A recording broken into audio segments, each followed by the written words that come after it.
Nombre, chapitre 31. L'Éternel parla à Moïse et dit : Venge les enfants d'Israël sur les Madianites. Tu seras ensuite recueilli auprès de ton peuple. Moïse parla au peuple et dit : Équipez d'entre vous des hommes pour l'armée, et qu'ils marchent contre Madian, afin d'exécuter la vengeance de l'Éternel sur Madian. Vous enverrez à l'armée 1000 hommes, par tribu de tous les tribus d'Israël. On leva d'entre les milliers d'Israël 1000 hommes par tribu, soit 12 000 hommes équipés pour l'armée. Moïse envoya à l'armée ces 1000 hommes par tribu, et avec eux, le fils du sacrificateur Éléazar, Phiné, qui portait les instruments sacrés et les trompettes retentissantes. Ils s'avancèrent contre Madian, selon l'ordre que l'Éternel avait donné à Moïse, et ils tuèrent tous les hommes.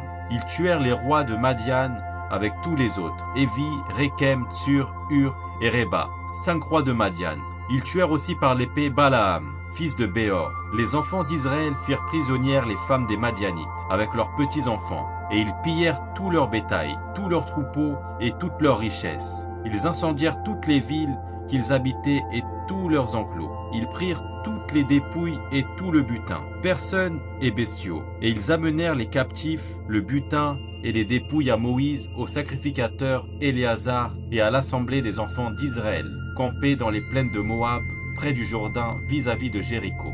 Moïse, le sacrificateur Éléazar et tous les princes de l'assemblée sortirent au-devant d'eux, hors du camp. Et Moïse s'irrita contre les commandants de l'armée, les chefs des milliers et les chefs de centaines qui revenaient de l'expédition. Il leur dit : Avez-vous laissé la vie à toutes les femmes ? Voici, ce sont elles qui, sur la parole de Balaam, ont entraîné les enfants d'Israël à l'infidélité envers l'Éternel, dans l'affaire de Péor. Et alors éclata la plaie dans l'assemblée de l'Éternel. Maintenant, tu es tout mâle parmi les petits-enfants, et tu es toute femme qui a connu un homme en couchant avec lui. Mais laissez en vie pour vous toutes les filles qui n'ont point connu la couche d'un homme. Et vous camperez pendant 7 jours hors du camp. Tous ceux d'entre vous qui ont tué quelqu'un et tous ceux qui ont touché un mort se purifieront le 3e et le 7e jour, eux et vos prisonniers. Vous purifierez aussi tout vêtement, tout objet de peau, tout ouvrage de poil de chèvre et tout ustensile de bois. Le sacrificateur Éléazar dit aux soldats qui étaient allés à la guerre : Voici ce qui est ordonné par la loi que l'Éternel a prescrite à Moïse.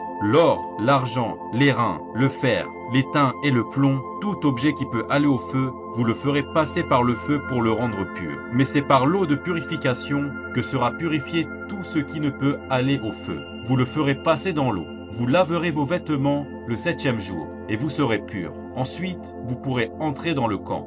L'Éternel dit à Moïse : Fais avec le sacrificateur Éléazar et les chefs de maison de l'assemblée le compte du butin, de ce qui a été pris, personnes et bestiaux. Partage le butin entre les combattants qui sont allés à l'armée et toute l'assemblée. Tu prélèveras sur la portion des soldats qui sont allés à l'armée un tribut pour l'Éternel, savoir 1 sur 500, tant des personnes que des bœufs, des ânes et des brebis. Vous le prendrez sur leur moitié et tu le donneras au sacrificateur Éléazar comme une offrande à l'Éternel.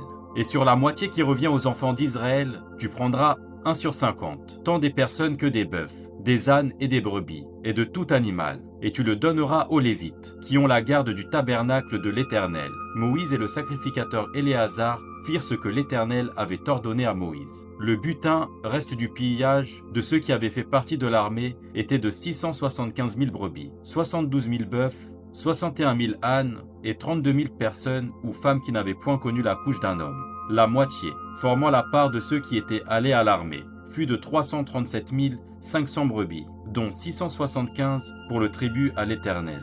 36 000 bœufs, dont 72 pour le tribut à l'Éternel. 30 500 ânes, dont 61 pour le tribut à l'Éternel. Et 16 000 personnes, dont 32 pour le tribut à l'Éternel. Moïse donna au sacrificateur Éléazar le tribut réservé comme offrande à l'Éternel, selon ce que l'Éternel lui avait ordonné. La moitié qui revenait aux enfants d'Israël, séparée par Moïse de celle des hommes de l'armée, et formant la part de l'assemblée, fut de 337 500 brebis, 36 000 bœufs, 30 500 ânes et 16 000 personnes. Sur cette moitié qui revenait aux enfants d'Israël, Moïse prit 1 sur 50, tant des personnes que des animaux, et il le donna aux Lévites qui ont la garde du tabernacle de l'Éternel, selon ce que l'Éternel lui avait ordonné. Les commandements des milliers de l'armée, les chefs de milliers et les chefs de centaines s'approchèrent de Moïse et lui dirent : « Tes serviteurs ont fait le compte des soldats qui étaient sous nos ordres, et il ne manque pas un homme d'entre nous. Nous apportons comme offrande à l'Éternel chacun les objets d'or que nous avons trouvés, chaînettes, bracelets, anneaux,